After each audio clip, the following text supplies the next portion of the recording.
Greetings and welcome back to room 303 in Senior English B. We are now turning to the great Mary Wollstonecraft Shelley, and her really influential novel, Frankenstein. Now, we're going to be looking at an excerpt from chapters 15 and 17. We have given full lectures on Frankenstein elsewhere, and here we're going to be concentrating specifically on one part of this text.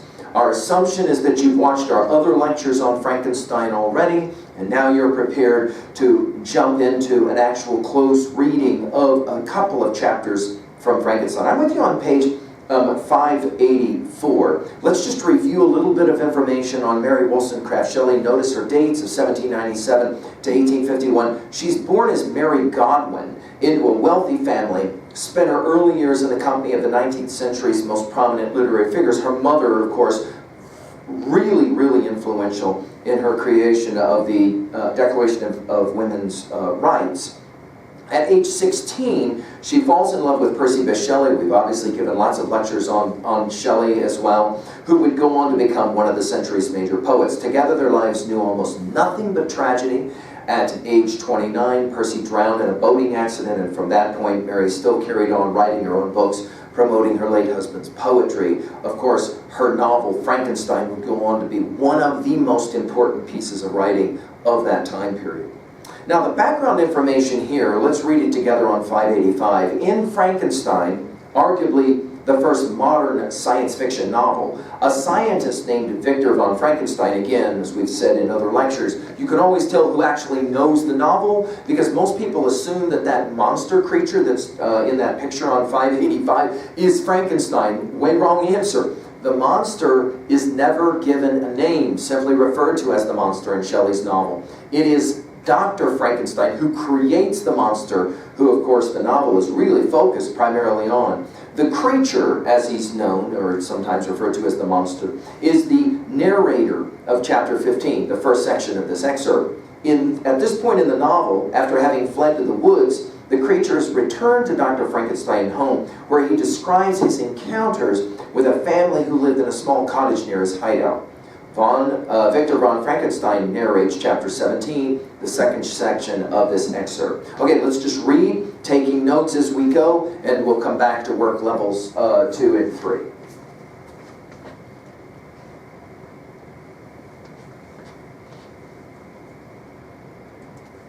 From Frankenstein by Mary Wollstonecraft Shelley. Chapter 15. Such was the history of my beloved Cottagers. It impressed me deeply. I learned, from the views of social life which it developed, to admire their virtues and to deprecate the vices of mankind. As yet I looked upon crime as a distant evil. Benevolence and generosity were ever present before me, inciting within me a desire to become an actor in the busy scene where so many admirable qualities were called forth and displayed. But in giving an account of the progress of my intellect, I must not omit a circumstance which occurred in the beginning of the month of August of the same year. One night, during my accustomed visit to the neighboring wood, where I collected my own food and brought home firing for my protectors, I found on the ground a leathern portmanteau containing several articles of dress and some books. I eagerly seized the prize and returned with it to my hovel. Fortunately, the books were written in the language, the elements of which I had acquired at the cottage. They consisted of Paradise Lost, a volume of Plutarch's Lives, and The Sorrows of Werther. The possession of these treasures gave me extreme delight. I now continually studied and exercised my mind upon these histories, whilst my friends were employed in their ordinary occupations. I can hardly describe to you the effect of these books. They produced in me an infinity of new images and feelings that sometimes raised me to ecstasy, but more frequently sunk me into the lowest dejection. In The Sorrows of Werther, besides the interest of its simple and affecting story, so many opinions are canvassed, So many lights thrown upon what had hitherto been to me obscure subjects that I found in it a never-ending source of speculation and astonishment. The gentle and domestic manners it described, combined with lofty sentiments and feelings, which had for their object something out of self, accorded well with my experience among my protectors, and with the ones which were forever alive in my own bosom. But I thought Werther himself a more divine being than I had ever beheld or imagined. His character contained no pretension, but it sank deep. The disquisitions upon death and suicide were calculated to fill me with wonder. I did not pretend to enter into the merits of the case, yet I inclined towards the opinions of the hero, whose extinction I wept without precisely understanding it. As I read, however, I applied much personally to my own feelings and condition. I found myself similar, yet at the same time, strangely unlike to the beings concerning whom I read, and to whose conversation I was a listener.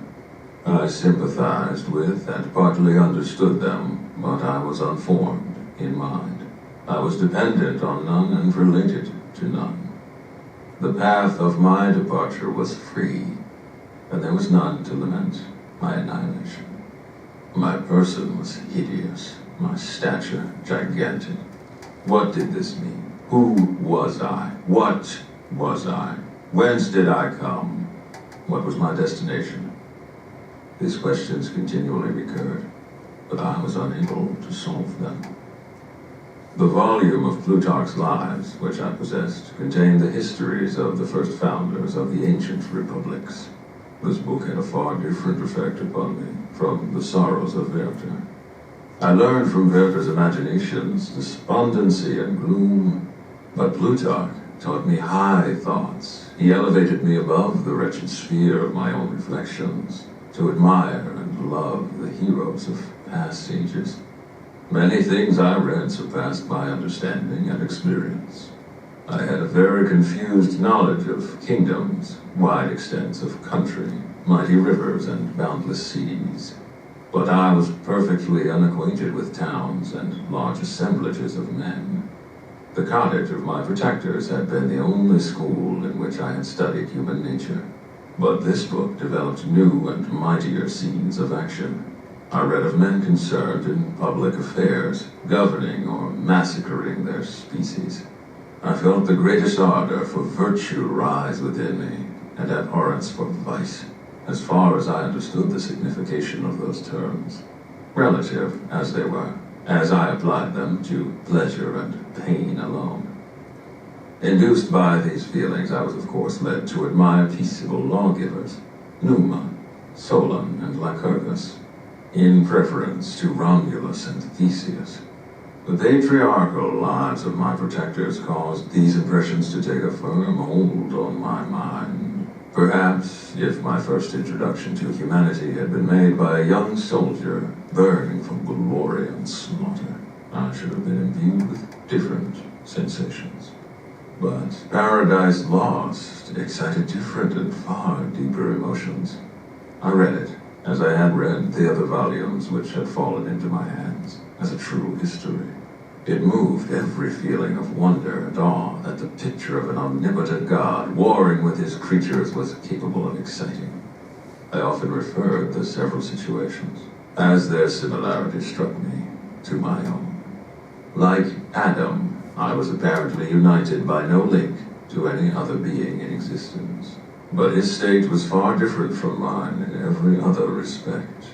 He had come forth from the hands of God, a perfect creature, happy and prosperous, guarded by the especial care of his Creator. He was allowed to converse with and acquire knowledge from beings of a superior nature. But I was wretched, helpless, and alone. Many times I considered Satan as the fitter emblem of my condition, for often, like him, when I viewed the bliss of my protectors, the bitter gall of envy rose within me. Another circumstance strengthened and confirmed these feelings. Soon after my arrival in the hovel, I discovered some papers in the pocket of the dress which I had taken from your laboratory. At first I had neglected them, but now that I was able to decipher the characters in which they were written, I began to study them with diligence. It was your journal of the 4 months that preceded my creation. You minutely described in these papers every step you took in the progress of your work. This history was mingled with accounts of domestic occurrences. You doubtless recollect these papers. Here they are. Everything is related in them which bears reference to my cursed origin. The whole detail of that series of disgusting circumstances which produced it is set in view. The minutest description of my odious and loathsome person is given, in language which painted your own horrors and rendered mine indelible. I sickened as I read. "Hateful day when I received life," I exclaimed in agony. "Accursed creator, why did you form a monster so hideous that even you turned from me in disgust? God, in pity, made man beautiful and alluring, after his own image. But my form is a filthy type of yours, more horrid even from the very resemblance. Satan had his companions, fellow devils, to admire and encourage him, but I am solitary and abhorred." These were the reflections of my hours of despondency and solitude. But when I contemplated the virtues of the Cottagers, their amiable and benevolent dispositions, I persuaded myself that when they should become acquainted with my admiration of their virtues, they would compassionate me and overlook my personal deformity. Could they turn from their door one, however monstrous, who solicited their compassion and friendship? I resolved, at least, not to despair, but in every way to fit myself for an interview with them which would decide my fate. I postponed this attempt for some months longer, for the importance attached to its success inspired me with a dread lest I should fail. Besides, I found that my understanding improved so much with every day's experience that I was unwilling to commence this undertaking until a few more months should have added to my sagacity. Let's pause for just a moment and let's review now where we've been. Good readers will do this very thing where they pause and they say, what have I read to this point? The monster, the creation, in chapter 15 is having an exchange with his creator, Dr. Frankenstein. He says that he was living in the woods and that he discovered a suitcase that had 3 books in it. Now, everything, we've said this in other lectures, but everything about this novel can be read at the allegorical or at the symbolic or the metaphoric level. And certainly we're going to see this here. The 3 books that he talks about, we will discuss in a moment. But for your notes, the first thing we want to say, reminding us of our comments on Frederick Douglass and his comments about learning and the power of learning to read, to think, to write, is emancipating. It's liberating, but it's also confusing. It causes unrest for not only Douglass, but certainly for our creation, this monster here, who will say, of these 3 books, the first one was Good as Great, The Sorrows of Young Werther. Now, I've given lectures at learnstrong.net on Goethe, on Faust, and on Werther. You can go and hunt those down. But the story is about a young man who falls in love with a woman. He can't get her, and in the end of the novel, he then commits suicide and takes his life. And he says about this, he was able to identify in profound ways. Now, put this in your notes at 3A. This is, of course, going to take us back to our conversations regarding Coleridge's Rime of the Ancient Mariner. We asked the question, why is it that the young man at the conclusion of that poem decides to not go to the party but to go home and wakes up the next morning sadder but wiser? And of course, one of our answers that we give is that he identifies with the text, the story that the old man tells of when he was a young man shooting the albatross and having it hung around his neck, losing all of his buddies and that kind of thing. Here, notice, the identification with text on page 586 will then lead to perspicacity, insight. There is outside, I can see you guys sitting there, but there's also insight. That doesn't mean my eyes roll back into the back of my head. That means I'm able to see things. I'm able to understand things. Notice, he asks at the bottom of 586 in paragraph 5, he says, My person was hideous, my stature gigantic. What did this mean? And then, of course, the profound spiritual question, who was I? What was I? Whence did I come? What was my destination? Now, I would write all of those questions down. And of course, at 3B, those are fond questions that any student can ask himself or herself. As we prepare to write our narrative, we can think about any one of those questions as being grounding for the possible narrative, situation, story that we're going to translate. Notice here, the creation is trying to figure out his own identity. He uses reading, and he starts with the sorrows of young Werther. Then we go to Plutarch's Lives. Now, we've given lectures on Plutarch's Lives in the Harvard Classics folder on LearnStrong.net. Plutarch took important personages from history, men, and he told about them in heroic fashion by and large. Notice here we get for the creator, the creation, the monster, we get some notion of he began to see outside of himself and his small environs to begin to get some sense of what we would call hero worship. Carlyle, the great English writer, would influence our thinking in this regards in the West. The ways in which he says he knew he had been protected growing up in the cottage, and that reading history had in fact informed him about all of the important things that had happened. And obviously that education is going to make him think about himself. Finally, it's not an overstatement of what irony that he will discover Milton's Paradise Lost. Of course, Paradise Lost, one of the great volumes in 303 for us. Thoroughly, we're convinced this is one of the important reads of all time. We've given full lectures on every book of Paradise Lost. But notice what he has to say about it. First of all, there's a bit of irony. He read it as if it was true history. That is to say, he didn't doubt its veracity at all. Then, of course, he began to identify with major characters. And of course, the two major characters, as we pointed out in other lectures of Paradise Lost, are in fact Adam and, of course, Satan. Notice he says, first of all, he identified with Adam. We are now on page 587, paragraph 7. He identified with Adam because he apparently was united by no link to any other being. In other words, there was nobody else like him. It's not like Adam had a predecessor who he could talk with. But then he points out that he was maybe many times more capable of considering himself like the satanic figure. Now, of course, this warring between these two ideals, the ideal good and the ideal evil, Milton, as we've pointed out, talks, of course, at length about this in Paradise Lost. Notice here, he begins to recognize that he is warring with himself. Will I be a good person? Will I be a wretched person? On to the next bit of reading. And notice how reading creates liberation, but it also creates disequilibration, mental disequilibration.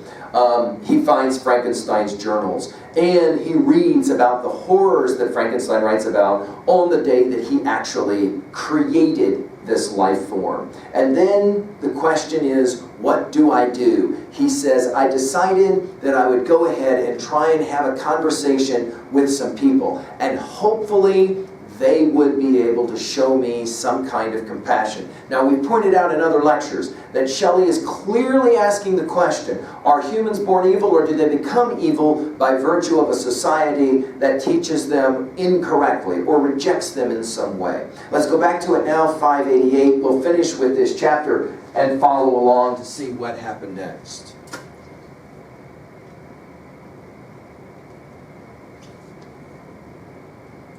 Peace in the cottage.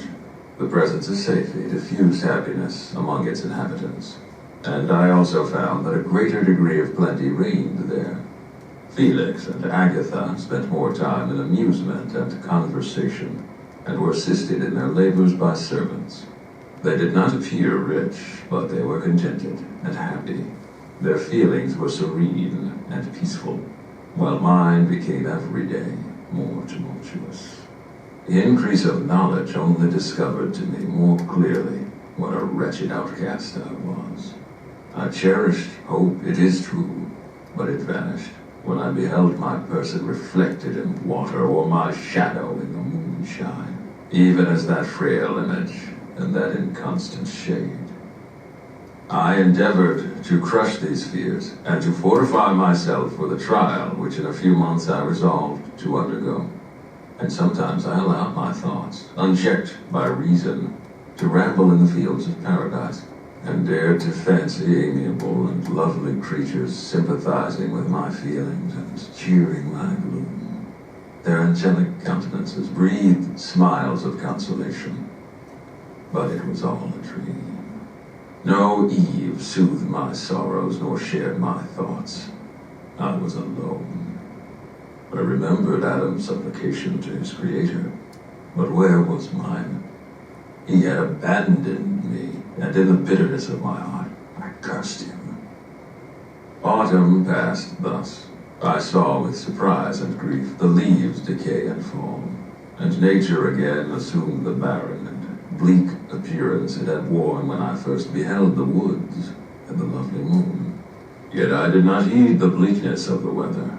I was better fitted by my conformation for the endurance of cold than heat. But my chief delights were the sight of the flowers, the birds, and all the gay apparel of summer. When those deserted me, I turned with more attention towards the cottagers. Their happiness was not decreased by the absence of summer. They loved and sympathized with one another, and their joys, depending on each other, were not interrupted by the casualties that took place around them. The more I saw of them, the greater became my desire to claim their protection and kindness. My heart yearned to be known and loved by these amiable creatures. To see their sweet looks directed towards me with affection was the utmost limit of my ambition. I dared not think that they would turn them from me with disdain and horror. The poor that stopped at their door were never driven away. I asked,